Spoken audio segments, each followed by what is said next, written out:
তাৎপর্যপূর্ণ বিষয় যে বিজেপি কি তাহলে এবার ভোটে জিতে সরকার গঠন করতে চলেছে, কারণ 155টা আসন, তাহলে কোন ফর্মুলায় জিততে হবে, কি রয়েছে এখানে? আমি সুজয়ের কাছ থেকে জানতে চাইবো যে সুজয়, সমীক্ষা বলছে 150টা আসন জিতে বাংলায় বিজেপি সরকার গঠন করতে পারে। এই যে সমীক্ষা, কি রয়েছে তাতে? 150টা আসন জেতার ফর্মুলাটা কি? দেখো, এ রাজ্যে 294টি আসন আছে এবং ম্যাজিক ফিগার 148টি, এবং এই বিষয়টা আমরা স্পষ্টভাবে জানতে পারছি যে মূলত 150টি আসনকে তারা একেবারে, তাদের যেটা বক্তব্য, এই 150টি আসন তারা যদি জিততে পারে, তারা যে ফর্মুলাগুলো বলছে সেই ফর্মুলাগুলো যদি ম্যাচ করে, তাহলে তারা একটা সরকার গঠনের দিকে তারা এগিয়ে থাকবে। সেক্ষেত্রে তারা প্রথম ফেজে তারা 100টা সিটকে চিহ্নিত করেছিল, সেটা উত্তরবঙ্গ, দক্ষিণবঙ্গ এবং মধ্যবঙ্গ। এবং এই 100টা সিট তারা বলছে যদি এই সময় নির্বাচন হয়, তারা 100টি আসন জিতবেন। এবং সেখানে বিভিন্ন ইকুয়েশন দেখানো হয়েছে, এবং এই 100টি আসন সেটা নিয়ে কিন্তু দীর্ঘ বিরোধী দলনেতা শুভেন্দু অধিকারীর সঙ্গে অমিত শাহের সেই বৈঠক হয়, এবং এই 100টি আসনে তারা অনেকটা এগিয়ে, এবং কোন কোন বিষয়ে তারা এগিয়ে পুরো ডেটা শুভেন্দু অধিকারী তিনি অমিত শাহের হাতে তুলে দিয়েছেন।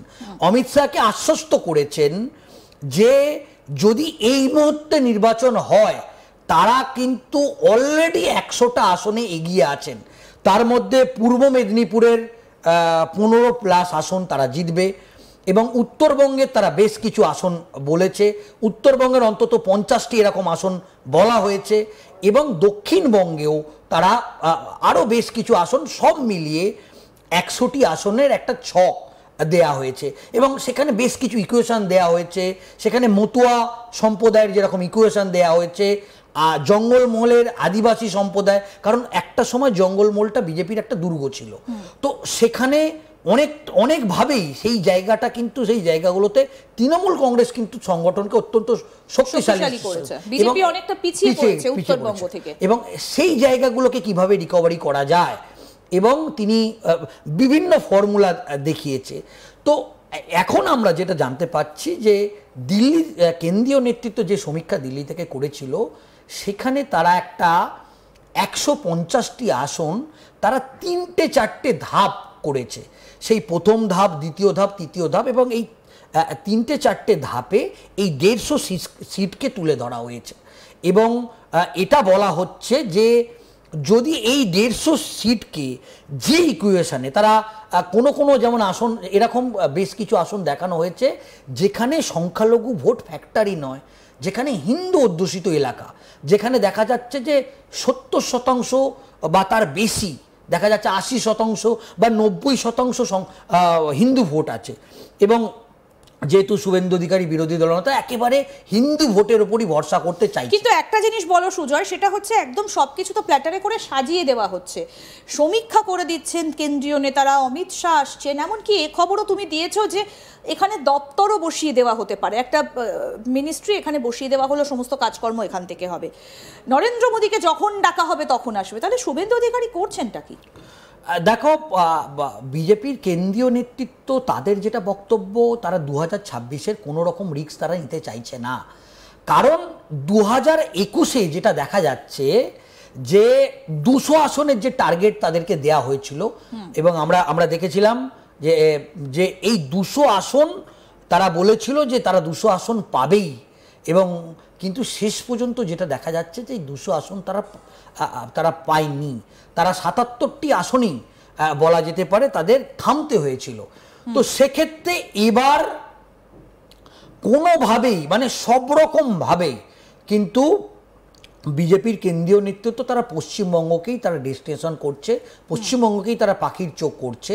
এবং এটা যেটা জানা যাচ্ছে যে ইতিমধ্যেই নির্বাচন সংক্রান্ত যে কমিটি, সেখানে আমরা যেটা জানতে পারছি যে বিপ্লব কুমার দেব, তিনি বাঙালি, তিনি বাংলা কথা বলতে পারে, তাকে যে নির্বাচন সংক্রান্ত যে কমিটি হচ্ছে, সেই কেন্দ্রীয় একজন দায়িত্ব হিসেবে ভূপেন্দ্র যাদব এবং বিপ্লব কুমার দেবকে, তাকেও তাদের এই দুজনকে রাজ্যে পাঠানোর ভাবনা চিন্তা করছেন অমিত শাহ।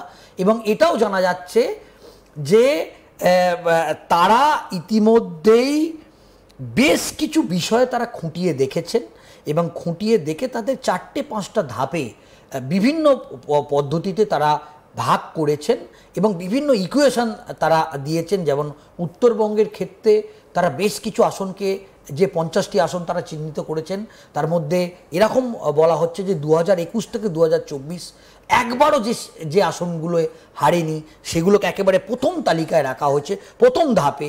দ্বিতীয় ধাপে যে রাখা হচ্ছে যে ইকুয়েশন মতুয়া, যেমন উত্তর 24 পরগনায় যে শান্তনু ঠাকুর, তার যে বেশ কিছু মতুয়া অধ্যুষিত এলাকাগুলো আছে, উত্তরবঙ্গেও বেশ কিছু আসন আছে মতুয়া অধ্যুষিত, সেগুলোকে কিভাবে পাওয়া যায়।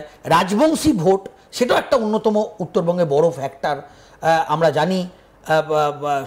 সেই ফ্যাক্টরগুলো দেখা হয়েছে, জঙ্গলমহলের ফ্যাক্টর দেখা হয়েছে এবং সর্বোপরি কলকাতার উত্তর কলকাতা এবং দক্ষিণ কলকাতার বেশ কিছু আসন সেখানে চিহ্নিত করা হয়েছে এবং বলা হচ্ছে যে 2024 লোকসভা নির্বাচনে সেই ওয়ার্ডগুলোতে বিজেপি ভালো ফল করেছে, খাতা খুলেছে, সেগুলোকে সমস্ত মিলিয়ে এই সমীক্ষার একটা রিপোর্ট উঠে এসেছে। কিন্তু সুজয়, একটা কথা বলো, এই যে আরএসএস এর যে ফর্মুলা, সেই ফর্মুলায় কেন্দ্রীয় নেতারা যদি এ রাজ্য জয় করতে চান, তাহলে দেখো খুব একটা অদ্ভুত বিষয় যেটা, সেটা হচ্ছে গোটা দেশের মতো পশ্চিমবঙ্গের কিন্তু একটা আলাদা প্যাটার্ন রয়েছে, পশ্চিমবঙ্গের একটা আলাদা সংস্কৃতি রয়েছে, পশ্চিমবঙ্গের একটা আলাদা ভাবমূর্তি রয়েছে।